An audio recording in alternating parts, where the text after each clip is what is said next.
그런데 한 가지 궁금한 게 지금 김건희 여사는 뭐해요? 뭐예요? 그건 뭐예요? 지금 뭐하니? 어떻게 알아요? 뭐 관저 텔레는 있겠죠. 확실히 탈퇴한 건 관저 있거나 맞더라고요. 그런 텔레는 비슷해 폐쇄. 있거나. 다 그 얘기 하더라고요. 근데 제가 봐서는 김건희라는 존재가 우리 국민들 대다수가 이 내란에 이르게 한 가장 큰 원인이지 않을까라고 생각하시는 국민들이 많을 거예요. 그러니까 이게 뭐 다들 추측 영역이고 나중에 밝혀질 수 있으나 왜 12월 3일일까? 예. 11월 날 황금폰을 공개하겠다고 명태균 변호인이 천명을 하고 나서 12월 3일이에요. 그것도 밤늦게. 그리고 준비가 덜 됐어요. 그래서 따지고 보면 계엄 준비가 하나도 안 됐어요. 예. 그런 상황인데 12월 3일이에요. 뭐 저는 1000일이다 이런 숫자의 어떤 개념보다는 뭔가 황금폰이 견딜 수 없는 그 영린의 그걸 부러뜨려 버린 것 같아요. 막아버려야 된다. 이거 완전히 뭐 명태균부터 시작해서 김건희를 거론하는 모든 야당과 한동훈까지. 그래서 한동훈 들어가는 것도 원인이 20년 동안 내 동생, 자기 동생이었는데 본인 동생을 그렇게까지 체포하고 박해하려고 했다는 것은 유일하게 여당에서 저기 김건희에 대해서 싫은 소리 한 사람은 한동훈밖에 없었어요. 그러니까 설명이 안 되기 때문에 저는 지금 김건희 특검에 대해서는 한덕수 총리 자체도 그런 생각을 갖고 있지 않을까. 그래서 이번에 내주자. 특검법이 통과되면 일단 뭐 도이치모터스랑 그다음에 명태균 씨 관련인데 명태균 씨 관련하다가 많은 부분들이 혹시 나오지 않을까. 그래서 김건희의 국정농단 맞아요. 이런 부분들이 나오지 않을까라는 나오겠지. 염려라고 하긴 좀 그렇고 나오겠지. 예상이 좀 듭니다. 그렇죠. 그러면 그걸 막을 수가 없어요. 막을 수가 없어요. 황금폰이 민주당에 들어와 봐. 그 생각을 해봐요. 김건희 여사란 단어 붙이기도 그런데 김건희 씨. 김건희 씨의 휴대폰 통화 내역을 쭉 한 3년 것만 쭉 조사해 보면 어느 장관하고 통화하고 어느 국회의원하고 통화하고 그러네. 윤희석 대변인하고 했나 안 했나 막 그런 거 다 나오잖아요. 저하고는 통한 적이 없다니까요. 아니야 예를 들면 예를 왜 들면 그렇게 그런 거 저를- 볼 수 있으니까 저를 자꾸 체포당하게 하고 계세요. 진짜 그러면서 뭐 얘기 나오면 진짜 과연 이 국정이 어떻게 운영이 됐는지가 약간 나올 것 같아요. 드릴 그래서- 말씀이 없습니다. 그래서 예. 친윤들이 지금 뭐 윤석열 대통령을 두둔하고 이러면 대선이고 뭐고 뭐 없어. 딱 나중에 저는 친윤들도 확실하게 윤이랑 확실하게 갈라서겠다. 물론 지금도 반은 갈라섰지만 탄핵에 대해서는 두둔하는 모양새가 됐는데 나중 되면 오히려 자기들이 먼저 욕하고 나올 거예요. 이럴 가능성도 생각을 해봐요. 탄핵이라는 거는 너무 엄청난 거기 때문에 지역 국민도 생각해야 하고 본인 정치 생명도 생각해야 돼서 반대표를 세게 던지는 모양새를 보였던 85명의 국회의원들조차 앞으로 수사가 진행되고 탄핵 심판이 진행이 되고 하면서 나올 수 있는 여러 가지 것 명태균 이슈 포함해서 예. 그럴 때 변할 겁니다 분명히. 이제 저희 당 얘기만 하면 그랬을 때 그럼 한동훈 대표나 친윤들에 대해서 당일에 막 토요일 일요일 막 요때 했었던 여러 가지 상황들 거기에 대해서 책임을 느낄 거예요 본인들도. 그 다음에 소장님 말씀하셨지만 친윤이라는 분들이 옹립하고자 하는 대선 후보감도 없고 당장 대선이 펼쳐진다고 가정을 했을 때 예. 당이 어떤 선택을 할 거냐는 굉장히 유동적이다. 이제 거기까지 전 생각이 들어요. 전 문득 드는 생각인데 김건희 씨는 지금 새로운 선생을 찾아서 여기저기 연락할 것 같아요. 명태균 씨처럼 좀 뭔가 믿고 신뢰할 만한 선생을 찾아서 그때 그랬잖아요. 선생님 저 감방 가나요? 그 인터뷰가 있었잖아요. 그쵸. 저 감방 가요? 이 사람은 아닌 것 같고 더 훌륭한 사람을 찾아보세요. 지금 어떻게 하면 이 상황을 벗어날 수 있어? 저는 그렇고 있지 않을까. 그 외에는 뭐 할 게 없어요. 뭐 그러네. 집에서 뭐 해요? 제 상이 정확해. 지금 왜 절 쳐다보세요? 아니 워낙 그렇지 주술에 않을까. 의존했기 때문에 혹시. 지금 사실 주술에 그 가장 외에는 의존할 없어요. 때잖아요. 그래서 여러 도사나 뭐 이런 분들에게 지금 물어보고 날 것 같아요. 처음에 우리 남편 탄핵되나요? 뭐 이런 거. 윤석열 대통령이 국민 앞에 주술로서 딱 등장한 게 솔직히 왕자잖아요. 왕자죠. 그 솔직히 당시 윤석열이라는 후보의 몸에 손을 댈 수 있는 사람이 누구겠냐고. 여사가니까. 할머니래잖아요. 할머니.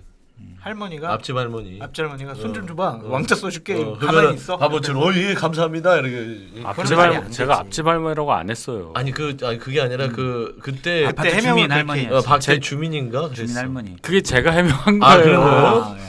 제가 해명했다고. 나는 후보가 한 줄 알았어. 이제는 밝힐 수 있다. 그래. 누구야 누구? 아직 멀었어. 아직 모르겠어. 이제 아니야 아직. 할머니는 아니래. 할머니는 근데 아니래. 일단 그냥 그때는 굉장히 당황해서 그러니까 그 아크로비스타 1층에 차를 대면 1층에 내려서 차를 타잖아요. 거기가 둥그렇게 돼서 차가 이렇게 들어왔다 이렇게 빠지게 돼 있거든요. 예. 근데 차가 이렇게 잠깐 서 있고 두 대가 갈 수는 있어요. 그 잠깐 서 있으면 1층에 내려 가는데 그 거리가 한 50m 정도 돼요. 거기에 어느 순간부터 주민들이. 할머니들이 막 손녀 손자 이렇게 유모차 있고 이제 알아 우리가 오는 거를 그래서 이제 막 악수도 하고 뭐 그런 경우가 있었거든요. 예. 여기까지. 솔직히 근데 말해보세요. 근데 이게 할머니가 왕자 써준 거 못 봤죠?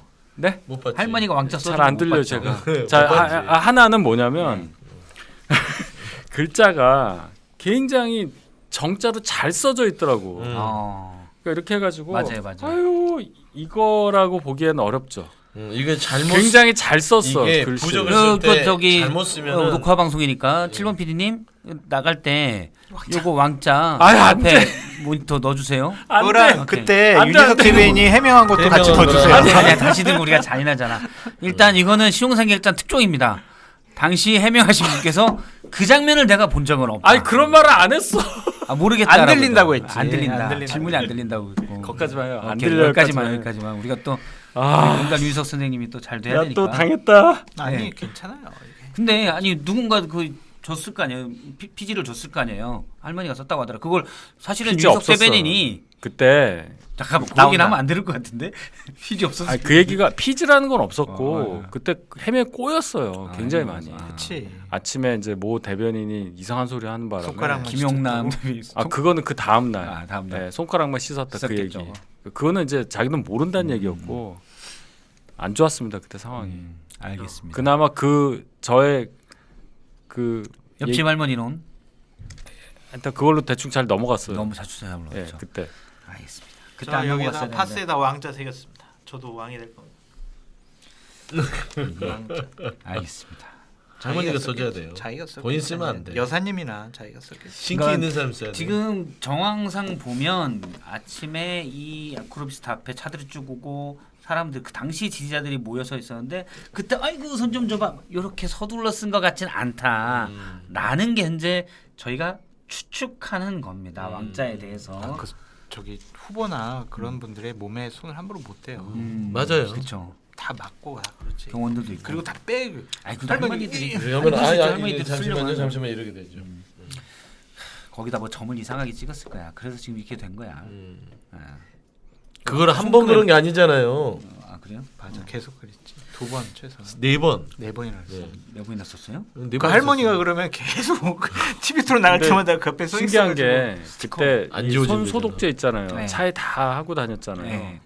그 차에 있는 걸로 제가 실험해봤어. 안 닦여. 근데 제 차에 있는 걸로 닦여. 그래서 못 닦았어요. 그걸 얘기를 했어요. 네, 그것도 기억난다. 네, 이거를 그 MBN에서 하는 거에서 아. 처음 걸렸거든요. 예, 이게. 맞아요. 그래서 토론에서 그 MBN에서도 그 얘기를 했어요. 이거 지우시는 게 어떠냐. 그리고 그때 성모병원에 누구 장례식장에 가셨을 때 요거를 지워야 된다고 아. 이제 얘기를 했는데 안 지워지는 거 이게. 어. 그랬습니다. 알겠습니다. 일단 당시 윤석열 후보 차량에 있는 손 소독제로는 지울 수가 없었다. 다른 차량에 제 차 거는 지워지고. 지워졌다. 여기까지만 우리가 확인된 네, 사실만 확인되지 않지만 네. 여러 가지로 이제 추측할 수 있죠. 점점 진실에 다가가고 네. 있네요. 진실하다. 맞습니다. 조금씩 진실에 한 번씩 다 원래 나왔었던 얘기인데. 아 그래? 몰랐네. 믿을 수 있다. 더 착한 보험. 우리 가족의 미래를 대비하는 보험. 여러분은 보험을 어떤 식으로 가입하셨나요?